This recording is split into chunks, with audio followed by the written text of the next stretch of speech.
तुझ्या सावलीत जावो जन्म स्वामीराया, जन्म स्वामीराया। हिंदू धर्मात पिंपळ, तुळशी व शमी यांसारख्या अनेक झाडांना आणि वनस्पतींना अतिशय आदराचे स्थान आहे। असे मानले जाते की वनस्पतींमध्ये औषधी तसेच दैवी गुण असतात। या झाडांपैकी एक झाड आहे उंबराचे। त्यालाच आपण औदुंबर असेही म्हणतो। विष्णूने नृसिंहावतारात हिरण्यकश्यपूचा वध उंबऱ्यावर बसून केला। त्याच्याशी झालेल्या लढाईत नृसिंहाला जखम झाल्या व नखांना विषबाधा झाली, त्यामुळे त्याने नखे उंबराच्या खोडात खुपसून विषबाधेचे शमन केले। लक्ष्मीने उंबराची फळे वाटून त्याचा लेप नृसिंहाच्या जखमांना लावल्यामुळे त्या जखमांना होणारा दाह थांबला।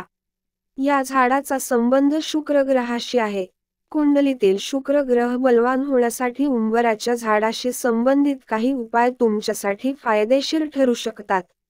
असे मानले जाते की उंबराच्या झाडाला नियमित पाणी घातल्यास किंवा त्याखाली दिवा ठेवल्यास तुमच्या कुंडलीत शुक्र ग्रह बलवान होतो।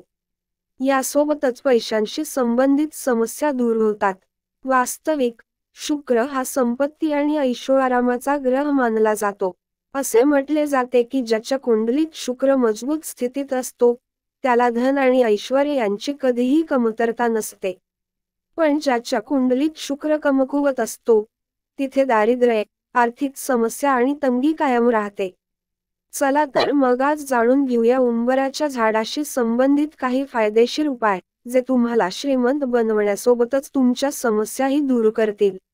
शुक्र ग्रहाचे पाठबळ मिळण्यासाठी उंबराच्या झाडाच्या सुकलेल्या काड्या होमहवनात समिधा म्हणून अर्पण करतात। ओम शं शुक्राय नमः या मंत्राचा जप करत उंबराच्या काठ्या वापरून यज्ञ केला असता कुंडलीतील शुक्र ग्रह बलवान होण्यास मदत होते। दत्तकृपेसाठी या झाडाची पूजा केली जाते। समृद्धीसाठी उपाय, शक्य असल्यास रोज नाही तर दर गुरुवारी औदुंबराला पाणी घालावे। 11 प्रदक्षिणा घालाव्यात। या झाडाखाली बसून अवधूत चिंतन श्री गुरुदेव दत्त या मंत्राचा जप करावा। घरात सुखशांती राहते। ज्योतिषशास्त्रानुसार विवाहात अडथळे येत असतील किंवा जमीन संपत्तीशी संबंधित समस्यांपासून मुक्ती मिळवायची असेल तर त्यासाठी कोणत्याही महिन्याच्या शुक्ल पक्षाच्या शुक्रवारी उंबराच्या झाडाला पाणी घाला आणि तिथली थोडीशी माती आणून आपल्या घरातल्या कुंडीत टाका। मानसिक स्वास्थ्यासाठी रोज सकाळी अर्धा तास औदुंबराच्या पारावर चिंतन, नामस्मरण करा। महिनाभरात तुम्हाला मनस्वास्थ्य सुधारत असल्याचे लक्षात येईल। मात्र त्यात सातत्य महत्त्वाचे आहे। उंबराच्या झाडाच्या सहवासात प्राणवायू मिळतो। दुपारच्या वेळी थंड सावली मिळते।